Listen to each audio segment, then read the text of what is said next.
Hello everybody, welcome back to another video, and today we are talking spoilers for Black Panther Wakanda Forever. Yes, that's right, I said spoilers. We'll be talking spoilers, so if you have not seen Black Panther Wakanda Forever, click away and come back after you've seen it. Go see it, go check it out. Check out my spoiler-free review if you want to, and then come back here after you've seen the movie. I'll give you a few more seconds to click away. It's so creepy. Now let's dive into some spoilers. So yeah, this movie was... I really enjoyed the film. I thought it was pretty good. One of the better Phase 4 films, definitely.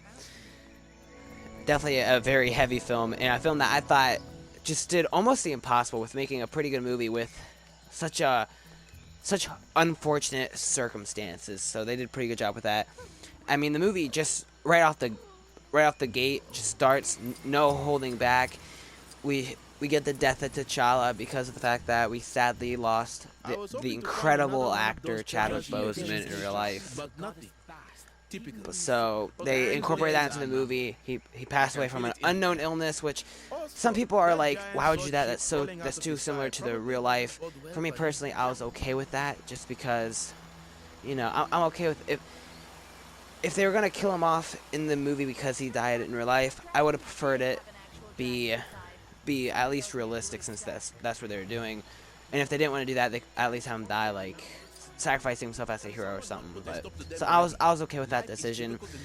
And then it's followed up, after we get that, it's followed up by an amazing Marvel intro that had all Chadwick Boseman Black Panther scenes in it with dead silence. And then it goes to T'Challa's funeral where we have all the characters there, all the Wakandans there, in remembrance of T'Challa as well as Chadwick Boseman. And yeah, but moving on, going a bit further into the movie, I have a bunch of random parts I want to talk about. there's not like something for me to talk about the entire thing. I just want to bring up some specific points, and I'll probably think of other points to bring up later after I've done recording. But like, we also see Valentina.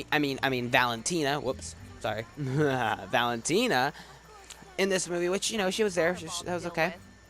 That was something. I was like, oh, she's in this movie? Okay. That's something.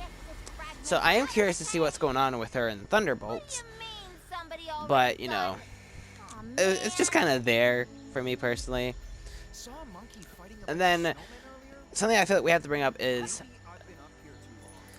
Queen Ramonda's death, because that was something that I did not see coming, and it was just like, to me, I was like, oh wow. It was more emotional than I expected, but for me personally, it was less emotional in the way, like, oh my goodness, this character I grew to love and know is now gone. It was more emotional because I was like, oh my gosh, Shuri now has lost everyone. She lost her father in Civil War. She lost her brother at the beginning of this movie, and now she's lost her mother thanks to Namor. So it's just like, that honestly is what made it the most emotional for me personally. It's just thinking of Shuri. And also, kind of want Shuri and Spider-Man to meet. For one, I've always wanted them to meet because they're two of my favorite characters. But two, they both have lost almost everyone. I mean, Shuri technically still has some Wakandans like M'Baku and Okoye. But in Nakia, and Spider-Man has literally no one, but still, she still lost her entire biological family. That's just emotional, and now so has Peter. Spoilers for No Way Home, I guess, but you should have seen that by now, right? But yeah, moving on a bit further, Shuri tries to recreate the heart-shaped herb because of the consequences of the first Black Panther and Killmonger burning them all. They can't have a Black Panther because the heart-shaped herb that gives them the abilities is not there. So she has to recreate it. She eventually does, and she takes it, and she goes to the ancestral plane where we see Killmonger. That was kind of a shock. Like, I was expecting to see him. I know a lot of people were like, oh, they should bring back Killmonger. I was thinking, he's gone. He had a great send-off, so he doesn't need to be back. And they did it in a way that kind of made sense, but also, I mean, if you think about it, it doesn't fully make sense, but I'm not going to think about it way too long. So I know it got a gasp out of my theater. That was pretty cool. Even though the theater wasn't very packed, which is surprising, because I was there opening night for this movie. So I was surprised the fact that it wasn't very packed. It was like half full. but it still got a gasp out of the theater when he showed up, so that was cool. So he shows up, and Thanks again for helping with the Shuri, trees. when she wakes You up, got to now the has root the of abilities the of Black problem Panther, in and she no becomes time. Black Panther, at least for this movie, where I know a lot of people have not been a fan of the fact of Shuri becoming Black Panther. Like, that makes no sense for her character, and you're right. It doesn't make any sense for her character because she has no training, no combat training. She's a tech genius, not a combat genius. But for me personally, I kind of liked it. I thought it was cool. As a comic book fan, as well as a Shuri fan, I just thought it was really cool. I feel like they should have made her combat a bit more based in tech, like some characters when they fight they use tech more than hand-to-hand combat. I feel like they could have and should have done that for Shuri, just to make more sense. But I was okay with that. And speaking of Shuri, I think her character arc was just amazing.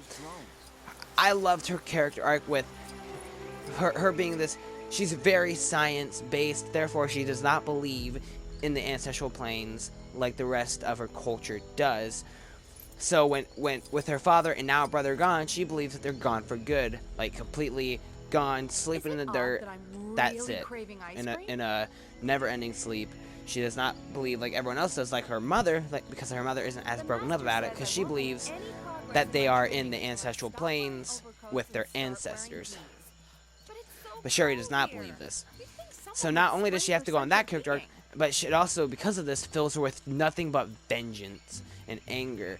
So she's already angry, and then when she loses her mother, it just snaps, and she just wants to kill Namor, because she believes that now her mom is gone with her brother and father.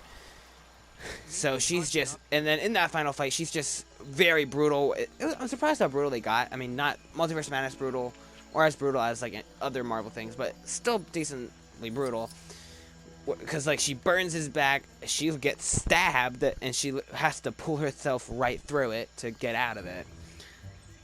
And she literally has him with a spear by the throat, about to kill him, when she remembers her mother wouldn't want this, so she's like, "You have to yield. If you yield, I will let you live."